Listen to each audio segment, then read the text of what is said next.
It is the 20th of August, 1940 in Coyoacan, Mexico. A man in exile reading in his study is attacked from behind by a Stalinist agent. He strikes him forcefully in the head with an ice axe, piercing his skull and his brain. Despite this brutal blow, the man rises to his feet. He grapples with his attacker. His bodyguards arrive too late. They beat the assailant off, but a day later the man dies from his wounds.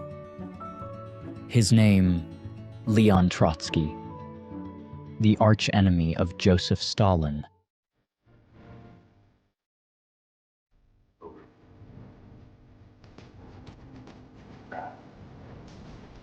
My beloved assassination. The man known to history as Leon Trotsky was born Lev Davidovich Bronstein on the 7th of November 1879, according to the Gregorian calendar, or the 26th of October under the Julian calendar, which was still in use at the time. He was born in the small village of Yanovka in what is now central Ukraine, then part of the Russian Empire. He was not born with the name by which he would later become famous. During his youth, he was known as Lev Davidovich Bronstein. His father, David Leontievich Bronstein, was a relatively prosperous Jewish Ukrainian farmer. The family lived in a somewhat isolated part of Ukraine, over 20 kilometers from the nearest post office. His mother was Anna Lvovna. Although the family was Jewish, they were not particularly religious, and at home they spoke Russian and Ukrainian rather than Yiddish, the language traditionally used by Ashkenazi Jews. The world in which Trotsky grew up was undergoing upheaval. For centuries, Russia had been underdeveloped politically, culturally, and socially compared to its neighbors in Central and Western Europe like Britain and France. This began to change during the 19th century. The population of the Russian Empire doubled between 1850 and 1900. Coal production increased 12-fold during this period, while iron and steel production doubled. Major technological advances such as the spread of railways, telephones, and telegraph systems brought Russia closer in contact with European ideas and helped connect the vast nation, stretching from the Baltic Sea to the Pacific Ocean. Accordingly, beginning in the mid-19th century, a broad movement emerged to reform Russian society and to end the autocracy and inequality that had defined rule under the czars. In 1861, Russia became the last major European power to abolish serfdom, a system under which roughly 40% of the population lived under the authority of landlords on whose estates they resided. Further reforms followed. For instance, press censorship was relaxed, allowing for broader circulation of political ideas. New political movements emerged in this more open climate. One example is Mikhail Bakunin, who founded modern collectivist anarchism in Russia in the mid-19th century. His ideology called for the total dismantling of centralized state power, in opposition to the Tsarist regime. Other movements, such as the Emancipation of Labor Party and the Narodniks, began advocating for socialism in Russia during the 1870s and 1880s, drawing from the ideas of Karl Marx, the German political thinker. These movements gained growing traction after 1891, when a catastrophic famine killed approximately 500,000 Russians. Such was the unrest sparked by this famine that historian Orlando Figes, one of the foremost English-speaking scholars on revolutionary Russia, would later argue that the roots of the 1917 Russian Revolution could ultimately be traced back to 1891 and the mass deaths caused by food shortages. Aggravating the situation were the Tsars themselves. While Alexander II, Tsar from 1855 to 1881, began his reign as a liberal reformer, he gradually retreated from that path. His son and successor, Alexander III, was a staunch autocrat. This was the political and social backdrop in which the boy who would later become known as Leon Trotsky came of age. At the age of 8, his father sent him to school in Odessa, the major city on the Black Sea in southern Ukraine. There, he entered a multicultural environment that was increasingly being Russified in line with imperial policy. From a young age, Trotsky's rebellious nature was evident. While at school in Odessa, he organized a strike against an unpopular teacher. The experiences of this period seem to have deeply influenced the young Trotsky. Writing in his autobiography, My Life, towards the end of the 1920s, he reflected on the year 1891 as the official date of the political breaking point in this country. Trotsky was far from alone in this view. The struggles brought on by the famine gave rise to a stronger Russian socialist movement during the 1890s.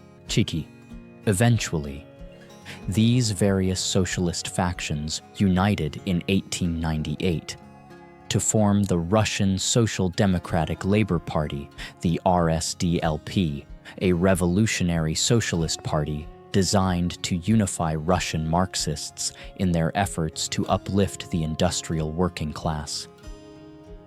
By then a teenager, Trotsky became involved in these movements. In 1896, he moved to the Black Sea port of Nikolaev, where he joined the Narodniks. A year later, he helped form the South Russian Workers' Union in the town. Then, in early 1898, he was arrested for the first time due to his political activism, but Lev Bronstein, the future Trotsky, remained undeterred. Later that year, he joined the newly created RSDLP. Following his arrest at Nikolaev in 1898, Trotsky was transferred to Moscow to stand trial for his role in organizing revolutionary groups in southern Ukraine. After months of inertia, in 1900 he was sentenced to 4 years of hard labor in Siberia, the vast, thinly populated region in eastern Russia that functioned as a penal colony for opponents of the Tsarist regime. His life in exile in the East was somewhat softened by his marriage to Alexandra Sokolovskaya in the summer of 1899. She had been part of the same political circle as Trotsky back in Nikolaev, and played a major role in influencing his ideological shift from being a narodnik to embracing Marxism or communism. She accompanied him to Siberia, and during the 2 years that followed, they had 2 daughters, Zinaida and Nina. Lev Bronstein never completed his full 4-year sentence in Siberia. In the summer of 1902, encouraged by his wife, he escaped from the penal colony by hiding in the back of a hay wagon. As he journeyed westward toward Europe, Bronstein allegedly made use of a passport he had acquired earlier, one that bore the name of a jailer from Odessa whom he had encountered several years prior. The surname on the document was Trotsky, and Bronstein now adopted it as his alias, along with a modified version of his first name, Leon. Thus, Lev Bronstein became Leon Trotsky, the name the world has recognized ever since. Now free, Trotsky chose not to remain in the Russian Empire.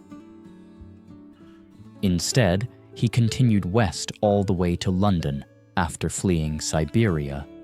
There, he connected with several prominent figures in the Russian Social Democratic Labour Party who had themselves gone into exile in England after the regime of Nicholas II, another ineffectual Tsar who had come to power in 1894, cracked down on party members. Among these exiles was Georgy Plekhanov, a leading editor of the socialist newspaper Iskra, or The Spark, and widely viewed as the founder of Russia's social democratic movement in the 1870s. Trotsky, widely regarded as a gifted writer and brilliant polemicist, soon began contributing his own literary skills to the newspaper. It was also during this period following his escape from Siberia that Trotsky met Natalia Sadova. Alexandra had remained in Siberia to care for their children, and Trotsky soon married Natalia in 1903. This second marriage produced two sons, Lev in 1906 and Sergei in 1908. Trotsky and Natalia would remain married for the rest of his life. While in London, Trotsky also became acquainted with Vladimir Ilyich Ulyanov, better known as Lenin, a controversial figure within the party. In 1902, Lenin had published a pamphlet titled "What is to be Done?", which sparked a sweeping and deeply divisive debate within the Russian Social Democratic Labour Party over the party's future. On one side stood ideological purists like Lenin, who argued that the party should build its base exclusively around the industrial working class in opposition to the Tsarist regime, the landowners, and the bourgeoisie. On the other side was a more pragmatic faction, which maintained that the party should seek alliances with the middle class to stand against the Tsarist government and Russia's upper class, primarily the church and the aristocracy. In essence, the split was between strict ideological purists led by Lenin and a flexible bloc of pragmatic socialists. These internal party divisions came to a head at the Second Congress of the party, held jointly in Brussels and London in August 1903. The choice of cities was symbolic. Both had been home to Karl Marx during the time he co-authored and published the Communist Manifesto with Friedrich Engels. At this meeting, the party fractured into two rival factions, the Bolsheviks and the Mensheviks. The terms mean majority and minority, respectively, based on a vote held at the party congress. But this distinction was misleading. In truth, the Bolsheviks, led by Lenin, actually had the support of just a minority of party members. For a time, the Mensheviks, under Julius Martov, were more widely supported and influential despite what the names suggested. Trotsky initially aligned himself with the Mensheviks, but by late 1904, he'd grown disenchanted with their overtures to Russian liberals and the middle class. Disillusioned, he stepped away from both camps, becoming a non-aligned but nonetheless prominent voice within Russia's socialist movement for the next decade. Unbeknownst to Trotsky, his break with the Mensheviks came just as Russia was on the cusp of its most dramatic push for reform since the famine of 1891. On 22 January 1905, Father Georgy Gapon led a vast procession of unarmed demonstrators through St. Petersburg, aiming to present a petition to Tsar Nicholas II at the Winter Palace. They were protesting the dismissal of several workers from the Putilov Iron Works for joining a labor assembly. The demonstration was peaceful, but the sheer size of the crowd prompted the deployment of thousands of troops. By late morning, gunfire had erupted in several locations. When the chaos cleared, as many as 1,000 unarmed protesters and bystanders lay dead. The day would go down in history as Bloody Sunday, though Nicholas II had not personally ordered the attack. Public outrage against him surged. Strikes swept across major cities and industrial hubs. The 1905 revolution was underway, fueled further by Russia's shocking defeat in the Russo-Japanese War, the first major military loss of a European power to an Asian nation in modern times. In response to the escalating unrest, Nicholas II re-established the Russian Duma, a national parliament, in an attempt to placate public anger. But it was too late. Russia had entered an era of radicalized politics, especially in cities like St. Petersburg, Moscow, and Riga. Amid this upheaval, Trotsky returned to Russia from exile in Western Europe. He traveled via Kiev, his birthplace, then continued north to St. Petersburg in the spring of 1905. There, he resumed his writing, contributing to underground Menshevik newspapers. But his activity quickly drew the attention of the authorities. Within weeks, he was forced to flee to rural Finland, which, though under Tsarist control, had lighter police oversight as the Grand Duchy of Finland. For the rest of 1905, Trotsky moved back and forth between Finland and St. Petersburg. During this period, he took charge of the Russian Gazette, growing its readership to over 500,000. He also became a major force behind the creation of Soviets' non-elected councils of factory workers, especially in St. Petersburg. By autumn 1905, the St. Petersburg Soviet had become a powerful voice opposing the Tsar. Trotsky even served briefly as its chairman. His writing and activism soon led to his second arrest. Late in 1905, government forces cracked down on the Soviet, jailing its senior members, including Trotsky. He spent most of 1906 in prison and was eventually convicted of inciting insurrection. In October 1906, he was sentenced once again to hard labor in Siberia, but this time, he didn't even reach Siberia. En route east during the winter of 1906-1907, Trotsky escaped custody and headed back west, returning to London by 1907. That year, Trotsky became a key figure at the Fifth Congress of the Russian Social Democratic Labour Party, held in Hackney, London, at the Brotherhood Church. The Congress ran for 35 sessions between May and June, and was marked by both serious debates and petty squabbles, including whether this should even be called the Fifth Congress, since the Mensheviks refused to acknowledge an earlier Bolshevik meeting. Maintaining his relatively neutral stance, Trotsky acted as a mediator between the Bolsheviks and Mensheviks.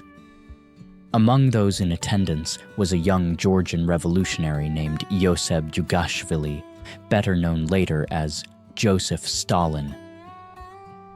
Not long after, Trotsky relocated to Vienna, where he would remain for much of the next decade.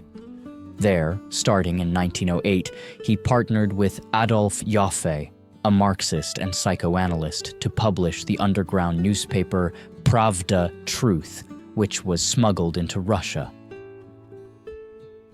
In 1912, two efforts were made to reunite the fragmented socialist factions. In January, Lenin convened a conference in Prague with Bolsheviks and some Mensheviks. Then, in August, Trotsky held his own unification meeting in Vienna with limited results. This was an extraordinary time to be in Vienna. By early 1913, Trotsky was living in the city center near other soon-to-be world figures like Stalin, Adolf Hitler, Josip Broz Tito, and Sigmund Freud.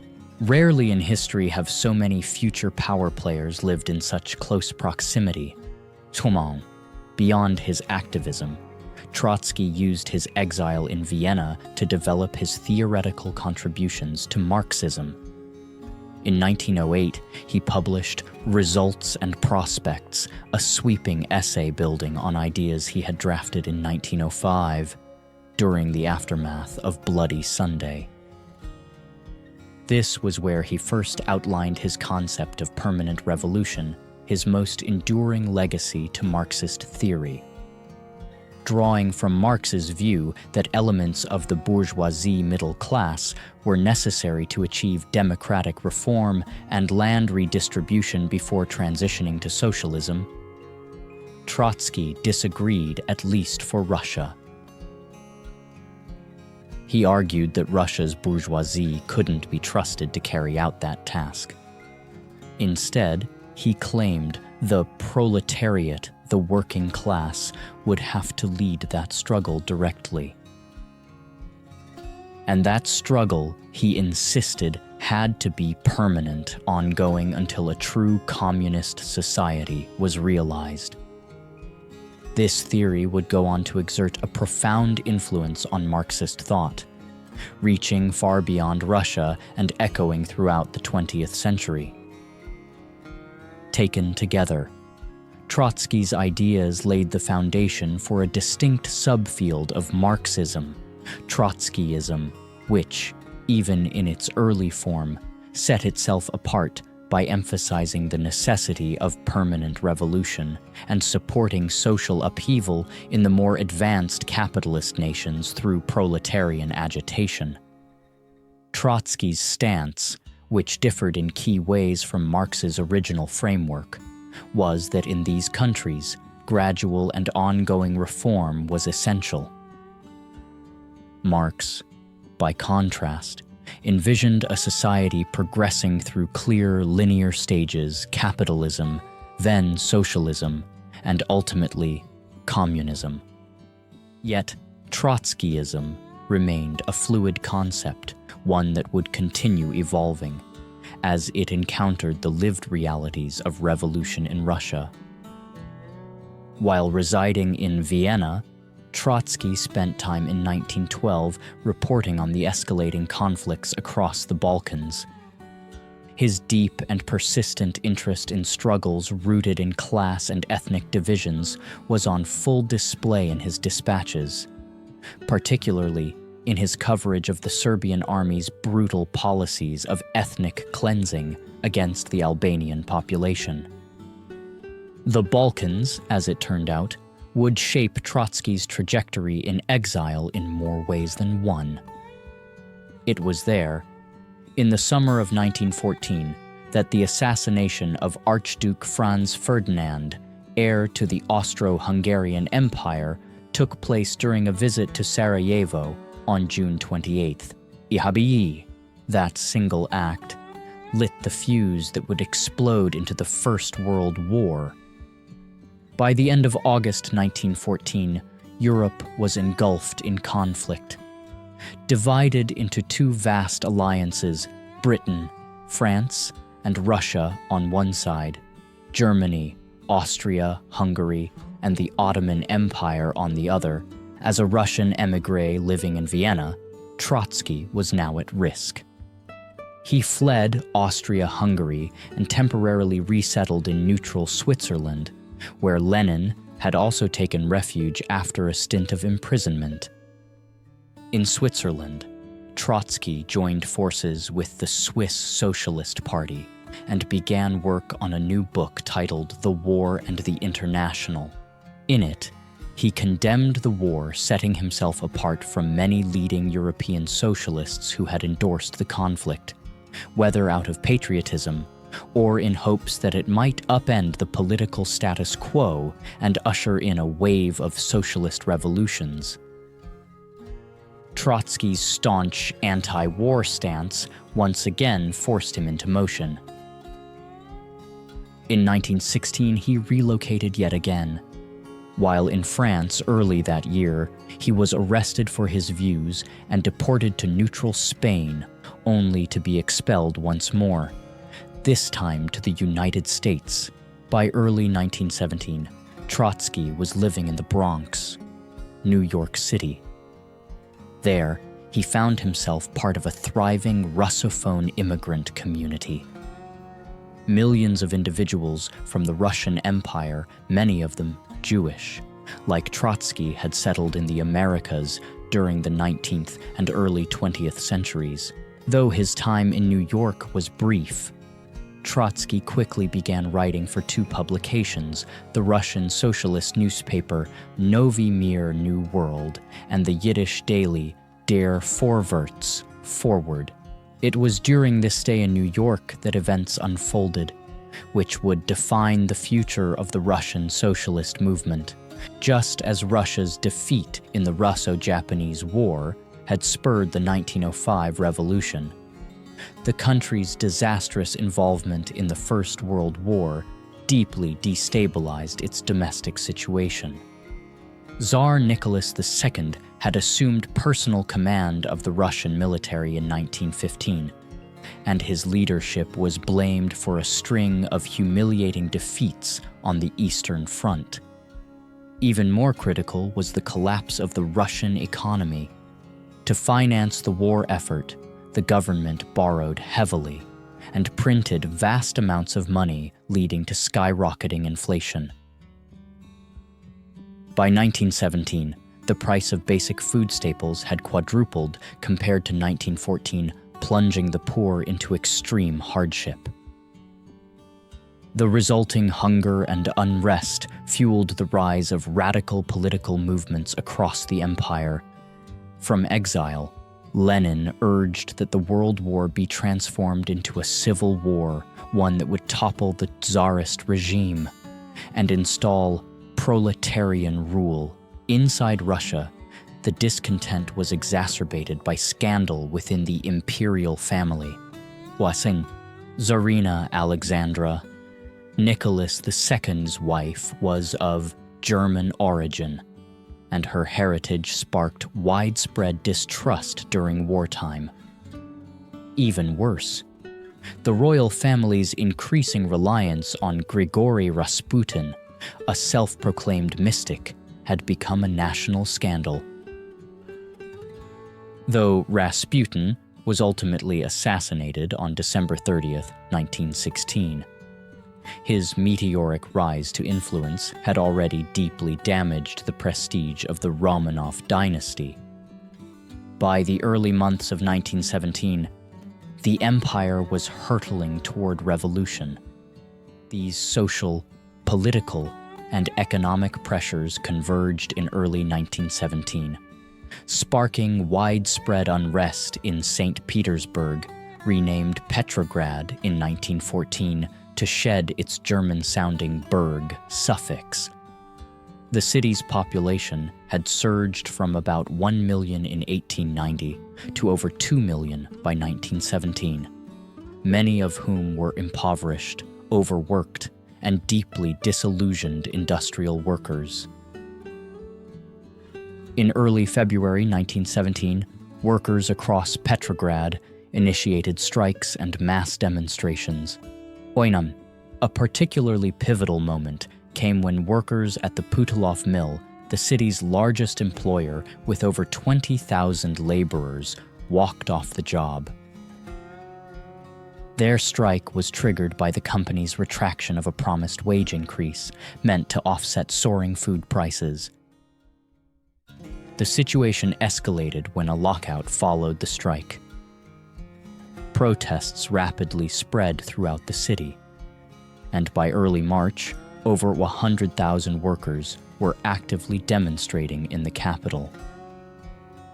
The Russian Revolution had begun. Events unfolded quickly. Tsar Nicholas II, away from the capital at the Eastern Front, ordered the military to crush the uprising. But the plan unraveled. Many soldiers defied the order or outright deserted.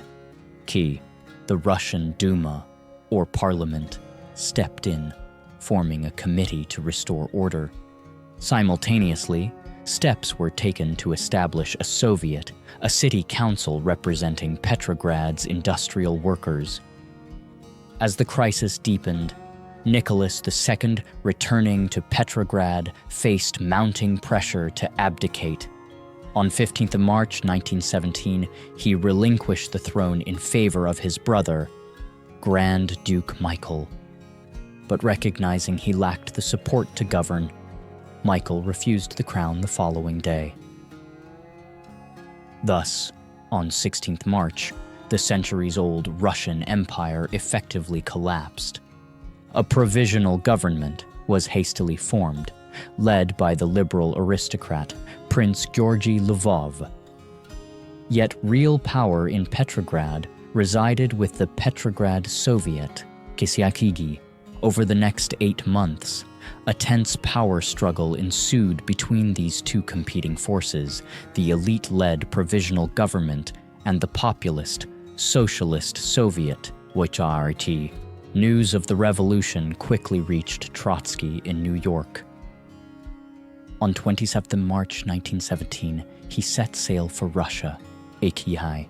However, while crossing the Atlantic, he was detained by British authorities in Nova Scotia, northeastern Canada, and interned for a month, even in confinement. Trotsky's revolutionary spirit remained undimmed. He helped organize mass meetings and agitate among fellow detainees. The British government finally released him at the end of April, and he arrived in Petrograd by mid-May. Upon his return, Trotsky rapidly emerged as a key figure in the escalating political battle. Lenin had re-entered Petrograd in mid-April, aided by the Germans, who hoped he would destabilize Russia and serve their war interests. By then, Lenin had firmly re-established the Bolsheviks as one of the most influential factions in Russia's fractured political landscape. Although Trotsky had previously distanced himself from both Bolsheviks and Mensheviks, he soon aligned with Lenin's vision. Together with other socialist allies, they worked relentlessly to dismantle the provisional government and usher in a radical socialist regime. A government crackdown on radical factions forced Lenin to flee to Finland. But in September 1917, a failed coup attempt by General Lavur Kornilov to seize control of the government backfired, creating an opening for Lenin to return to Petrograd in October. Shortly after, the Bolshevik Central Committee voted to initiate an uprising, Lapichal. This decision came in response not only to the Kornilov debacle, but also to mounting losses on the Eastern Front, where the German army had advanced deep into Russian territory, capturing much of eastern Poland and Lithuania. Trotsky's role in the revolution that followed was pivotal.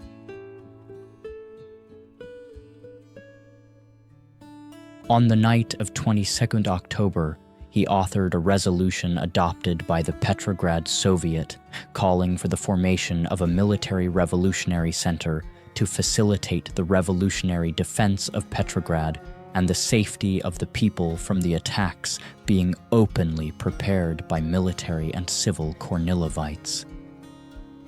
The ensuing insurrection took place on the night of 7th November 1917, according to the Gregorian calendar, though it would be known as the October Revolution, based on the Julian calendar then used in Russia, where the date was 25th October.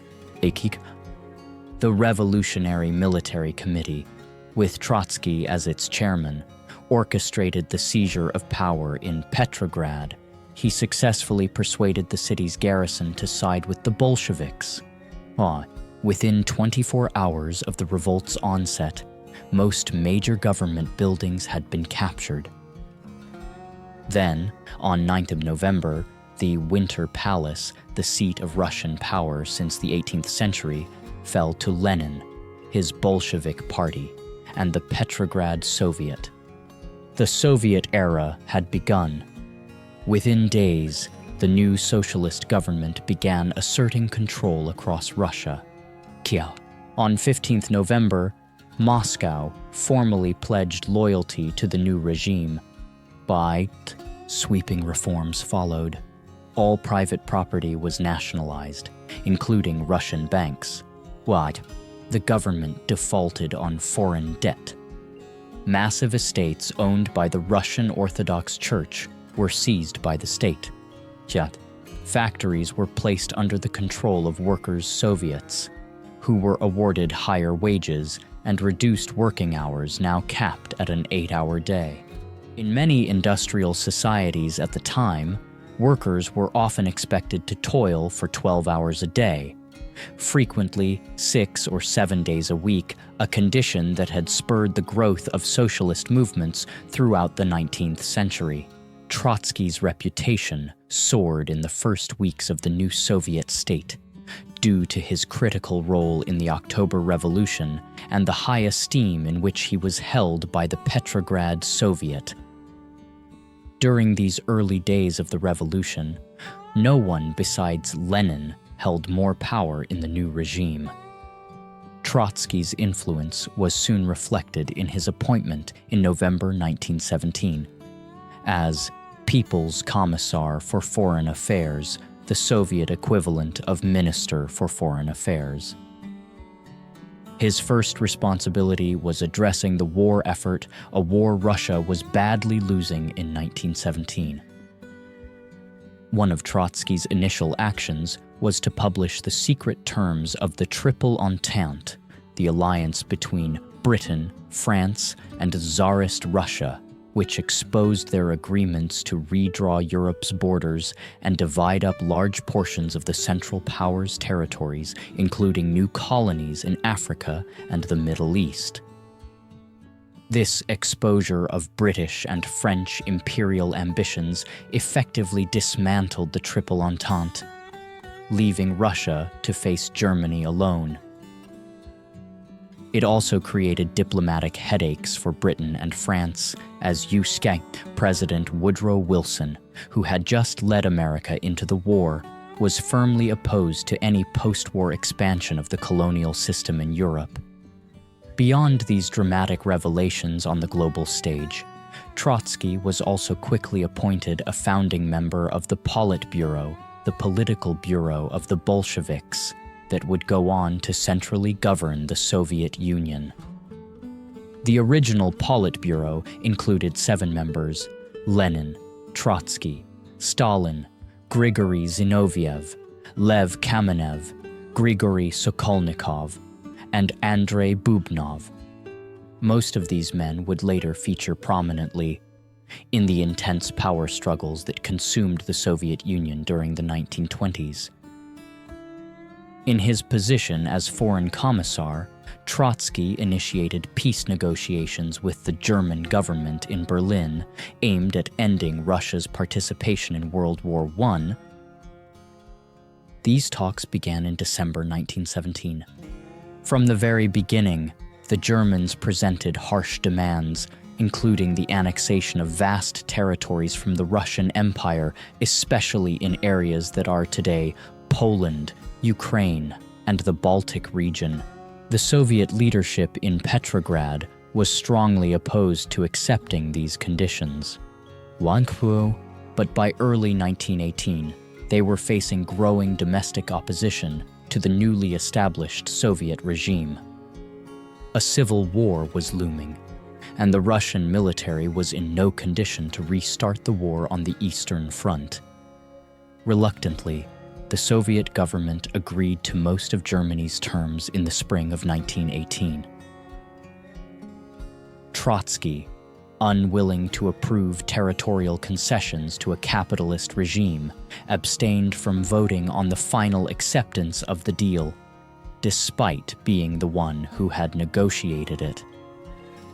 He had hoped that, during the talks, The German working class would rise up and overthrow the Kaiser's government in Berlin. But this revolutionary hope turned out to be misplaced, or at least premature. Indeed, socialist uprisings would begin in Germany later in 1918. The treaty that resulted from these negotiations, the Treaty of Brest-Litovsk, was signed on 3rd of March 1918, named after the town in Belarus where the agreement was reached. Under the treaty's terms, the young Soviet state surrendered all of its territories in Poland and the Baltic states of Lithuania, Estonia, and Latvia to Germany, as well as territories in the Caucasus and Caspian Sea regions to the Ottoman Empire, Germany's Turkish ally. Russia also officially recognized the independence of Finland, Ukraine, and Georgia, thereby creating a buffer zone around its borders. In total, the treaty resulted in the loss of over 1 million square miles of Russian territory and 55 million people, along with a substantial portion of the nation's coal, iron, and steel industry. Lenin described the outcome as a complete humiliation, but he believed the treaty was essential to provide the Soviet regime with time to secure itself at home against internal enemies. And by spring 1918, those enemies were multiplying fast as civil war erupted across Russia, reaching as far as the Pacific Ocean. Following peace with Germany and its allies, a broad and diverse group of opponents, including aristocrats, former Tsarist loyalists, Cossacks, army officers, members of the Orthodox Church, centrists, and even left-wing groups like the Mensheviks, began to form what would be called the White Army in opposition to the Soviet Red Army. The Whites quickly gained foreign support from Britain, France, the United States, and Japan. At the same time, other factions like the Black Army and the Green Army emerged in regions such as Ukraine, seeking to assert local autonomy in resistance to the Central Soviet regime in Petrograd.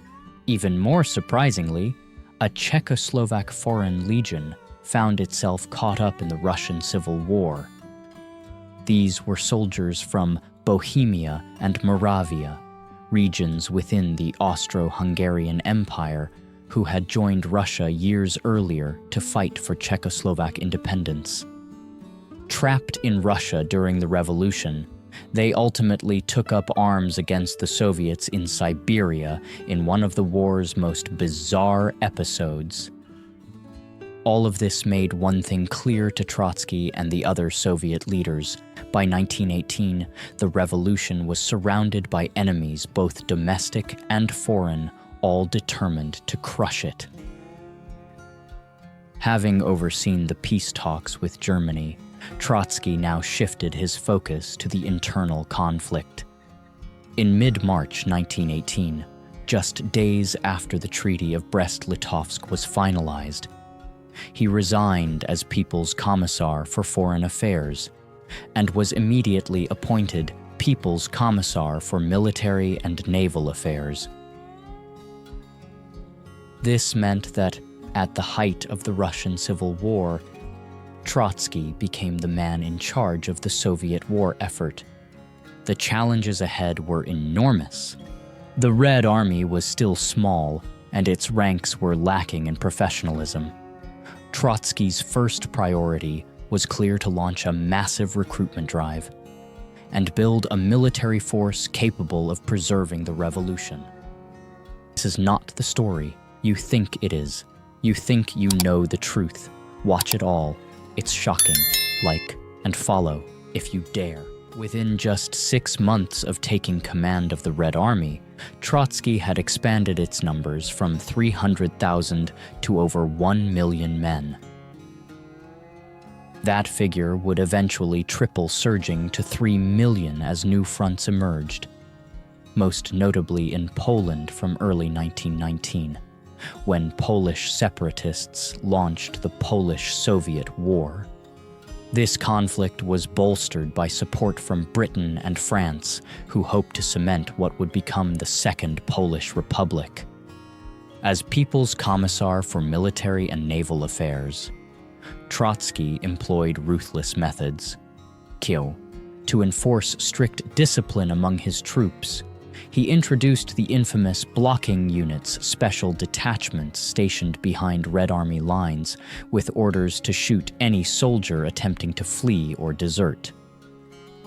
Years later, in his autobiography, Trotsky would defend this policy with chilling candor and an army cannot be built without reprisals.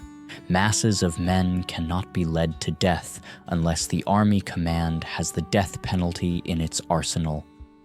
So long as those malicious, tailless apes that are so proud of their technical achievements, the animals that we call men, will build armies and wage wars.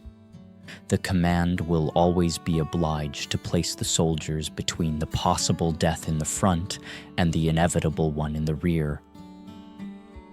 These blocking units would remain a hallmark of Red Army discipline for years, and saw extensive use once again during the Second World War. Beyond his battlefield harshness, Trotsky was a staunch advocate of the Red Terror, an uncompromising campaign of political suppression within the military. He supported the use of labor camps to manufacture arms and supplies for the war, believing that such extreme measures were justified in service of dismantling the propertied classes and ushering in a global socialist revolution. Yet, this unflinching revolutionary zeal often clashed with his professed concern for the plight of the working class. Wei-chan? His actions during the Civil War revealed a brutal pragmatism, one that left a lasting imprint on the autocratic nature of the Soviet state. Trotsky's military command also placed him on a collision course with Joseph Stalin. Although the two had first met in London in 1905, by 1918, Stalin was rapidly ascending the ranks of the Soviet regime. As one of Lenin's closest allies, Stalin was assigned military authority on the Southern Front in the Caucasus, near his native Georgia. That autumn, Trotsky attempted to appoint General Pavel Seaton as commander of the Southern Red Army, but Stalin blocked the appointment, triggering the first in a long series of increasingly hostile disputes. These clashes would have profound consequences for the future of the Soviet Union. By late 1919, the tide of the Civil War began to shift. A patchwork of White Army factions, Polish forces, and troops from newly independent states like Finland and Estonia, backed by British, American, and French expeditionary forces deployed to the White Sea near Arkhangelsk, posed a dire threat to Petrograd and Moscow. But in late autumn, a brief siege of Petrograd was broken, and the Red Army seized the initiative.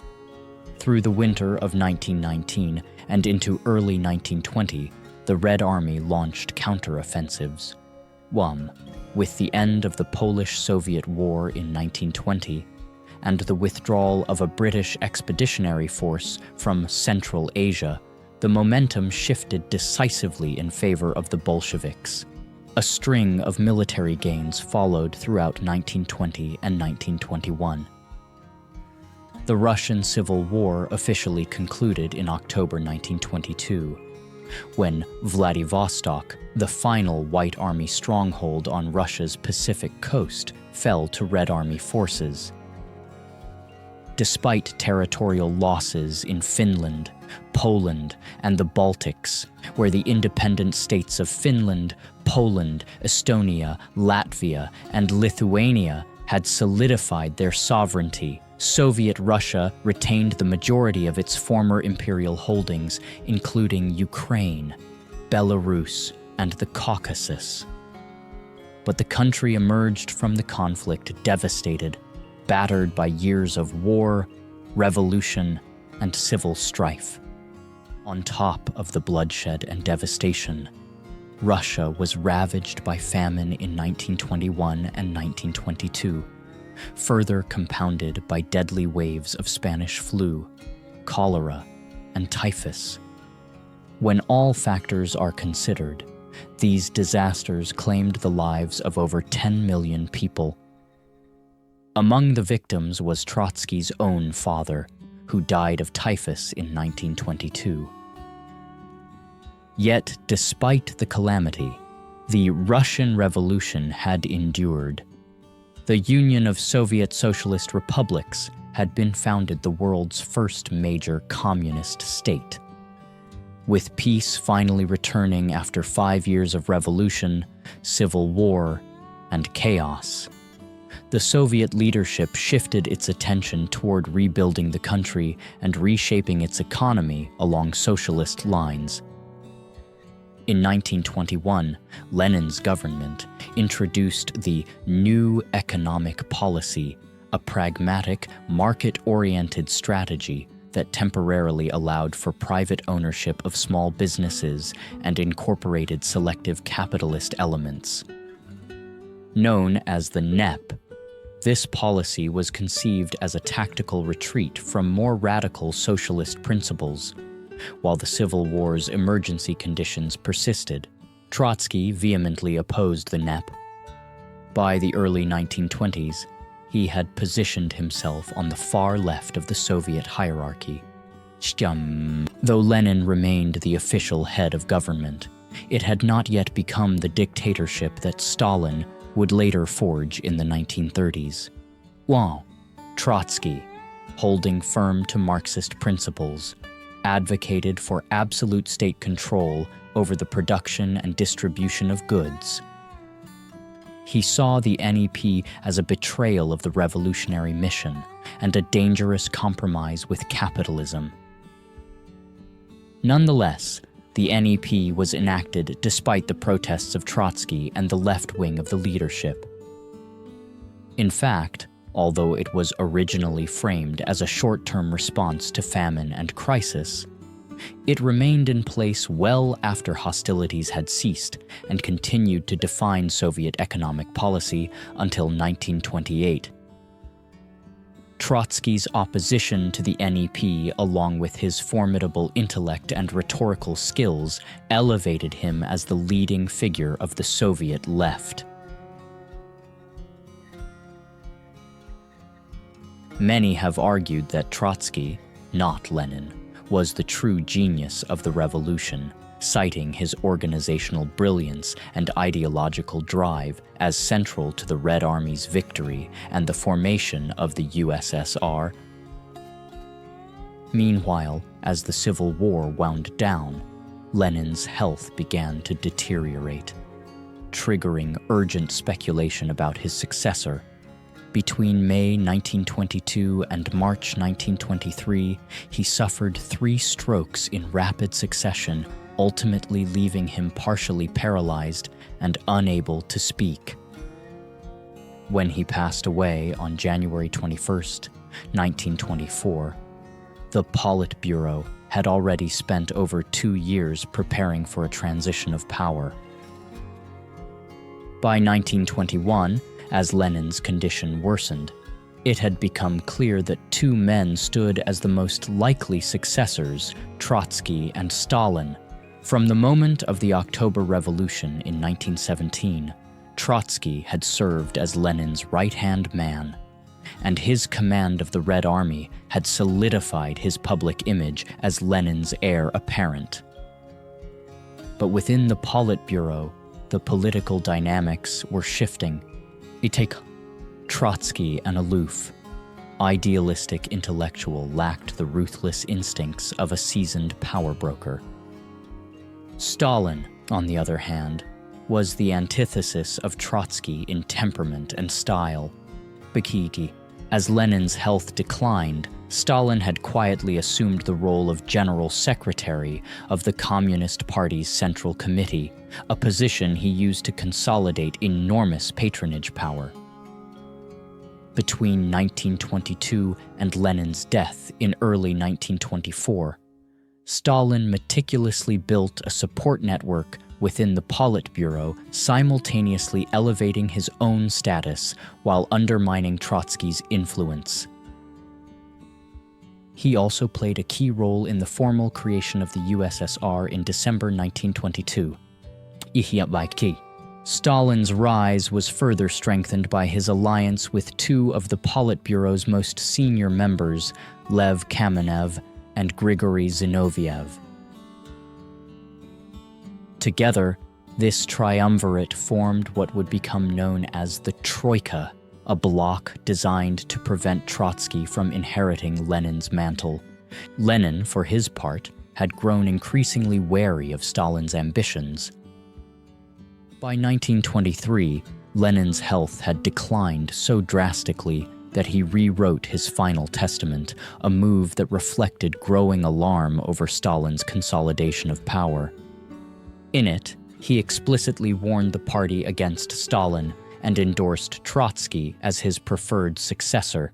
Yet, despite Lenin's clear misgivings, by mid-1923, Stalin's grip on the party apparatus had grown too strong to be undone. He had already embedded loyalists throughout the government, forging alliances within the upper ranks of the Politburo allies who stood firm against Trotsky. At first glance, Lenin's death in January 1924 brought no visible disruption to the workings of the Soviet regime. For months, the revolutionary leader had been incapacitated, and the Politburo continued governing by what appeared to be collective consensus. But this, too, was an illusion. Behind the scenes, the so-called Troika, Stalin, Kamenev, and Zinoviev had begun steering decisions before they ever reached the full Politburo. Trotsky, once second only to Lenin, now found himself increasingly marginalized. The turning point came exactly a year after Lenin's death. On January 6, 1925, Trotsky was stripped of his role as Commissar of Military and Naval Affairs and removed as chairman of the Revolutionary Military Council, the very post from which he had orchestrated the October Revolution in 1917. Though he retained nominal membership in the Politburo, Trotsky had been effectively pushed to the sidelines. By 1925, he had become an isolated figure, politically estranged, stripped of influence and cut off from the inner circles where he once held sway. Later that same year, when the alliance between Stalin, Kamenev, and Zinoviev fractured, Trotsky remained a spectator. He played no part in the shifting political games that followed. Stalin's break with his former allies marked the final stage in the scramble for dominance in the post-Lenin power vacuum. In a last act of defiance, Trotsky joined Kamenev and Zinoviev at the 14th Congress of the Bolshevik Party in December 1925, forming what became known as the New Opposition. Their speeches at the Congress were bold and unmistakable. This was now an open struggle for control of the party. But it was a battle Stalin would soon win. The final blow to opposition came in 1927. In October of that year, both Trotsky and Zinoviev were expelled from the Central Committee. The revolution's architect was now cast out by the very system he had helped to build. When they then attempted to organize counter-events to commemorate the 10-year anniversary of the Bolshevik seizure of power in October 1917, the police stepped in and forcefully shut them down. By early November, Both Kamenev and Zinoviev were expelled from the Communist Party. Eventually, at the 15th Party Congress in December 1927, they capitulated to Stalin, but Trotsky refused.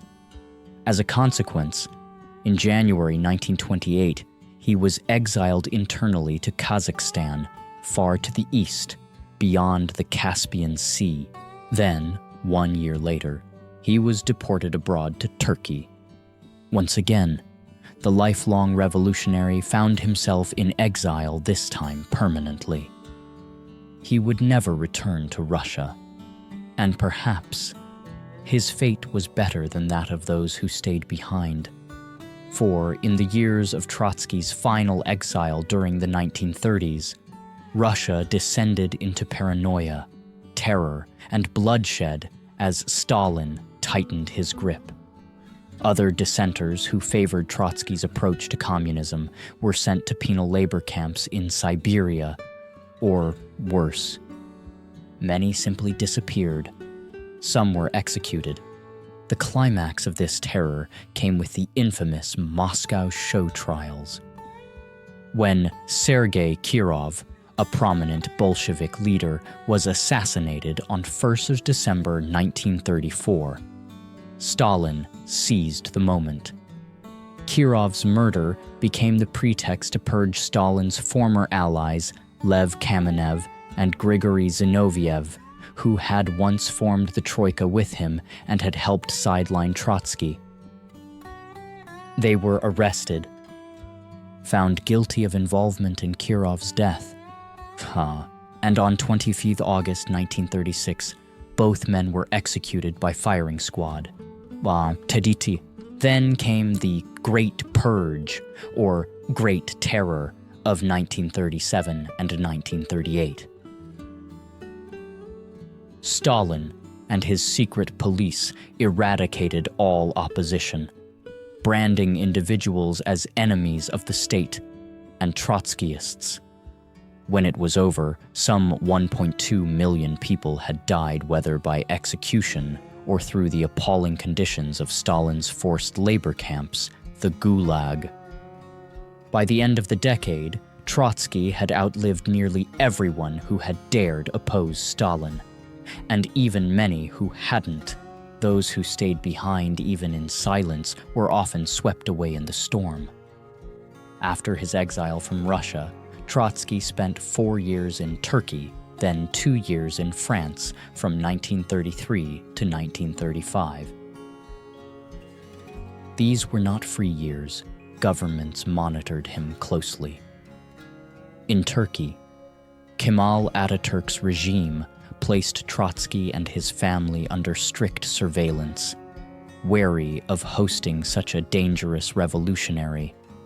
Yet he was not entirely uncomfortable granted use of the Yanaros mansion on the island of Buyukada in the Sea of Marmara. From there, Trotsky wrote while gazing out at the sea, one of his major concerns, the rise of fascism across Europe in the wake of the Great Depression, especially the virulent form in Germany, so fiercely anti-communist. After his time in France, the authorities forced him out. He briefly relocated to Norway, but under pressure from Stalin's government, he was deported once again. In early 1937, Trotsky arrived in his final place of exile, Mexico. Even now, far from Russia, Trotsky did not rest. He remained a prolific writer, producing his History of the Russian Revolution, his autobiography, and numerous other works. He worked with the Socialist Workers' Party of the United States, gained influence among members of the Chinese Communist Party, and in 1938 founded the Fourth International, a revolutionary communist alternative to Stalin's Comintern. But that same revolutionary zeal likely sealed his fate. Though he had long been exiled, Stalin decided by the late 1930s that Trotsky must be eliminated permanently. Even in faraway Mexico City, the Kremlin's reach was deadly. Trotsky had lived for years under threat. In Turkey, he had been near exile communities of former white counter-revolutionaries from the Russian Civil War, many of whom may have plotted against him. He even maintained a personal bodyguard. That threat seemed to recede when he moved to the other side of the world. But it returned on 24th of May 1940, when Stalinist agents launched a raid on his home. Trotsky barely survived. 3 months later, they came again. On 20th August 1940, Stalinist agent Ramon Mercader infiltrated Trotsky's home in Mexico City and drove an ice axe into his skull. The blow was clumsy. Trotsky survived the attack and underwent extensive surgery, but the following day he died. It was 24th August 1940. He was 60 years old. Despite being far from his homeland, an estimated 300,000 people came to his funeral in a country that had itself known revolution in the early 20th century. He was buried in the garden of his Mexico City home, which remains the Leon Trotsky House Museum to this day. But Trotsky's death did not mean the end of Trotskyism as Stalin had likely hoped. As the truth of Stalin's megalomania and cruelty came to light, especially after his death in 1953 and Khrushchev's subsequent denunciations, Trotsky began to be remembered differently. To many, he emerged as the counterpoint to Stalin. And where Stalin was seen as a tyrant who twisted communism to obtain total control, Trotsky became the idealist, a true communist, who had fought for revolution and, perhaps, would have led the USSR down a better path. In the second half of the 20th century, many leftist and socialist movements identified themselves as Trotskyist, from radical parties in Africa, Asia, and Latin America to European intellectuals like Jean-Paul Sartre, and even political groups within the Labour Party in Britain and leftist factions in France. Trotskyism became for some the acceptable face of communism. The belief in what the Soviet Union could have been had the revolution not been corrupted by Stalin. But perhaps this view is a bit too romantic. Trotsky himself was far from soft. During the Russian Civil War, his leadership of the Red Army involved ruthless tactics, including the use of blocking units who shot deserting soldiers from behind. In truth, Lev Bronstein, better known to the world as Leon Trotsky, was a paradox. He was a deeply committed socialist, a passionate believer in the communist cause. He spent his life in struggle, twice exiled to Siberia, living as a revolutionary nomad for 15 years across Europe and America, before returning in 1917 to lead the October Revolution. He built the Red Army, shaped the Soviet state, and laid the foundation for communist ideology in the 20th century, including the doctrine of permanent revolution, which inspired future revolutionaries across the globe. And yet, this brilliant theorist, this charismatic orator, this revolutionary firebrand was defeated, outmaneuvered, crushed by a rival whose brutality exceeded even his own. In the end, Trotsky's life became a cautionary tale, a story of revolution, of power, of idealism and violence, and of what might have been but never was. So we ask you, what do you think of Leon Trotsky? Was he a humane revolutionary, a visionary who might have spared Russia the horrors of Stalin? Or was he, too, a ruthless ideologue who would have sacrificed anything in pursuit of his vision?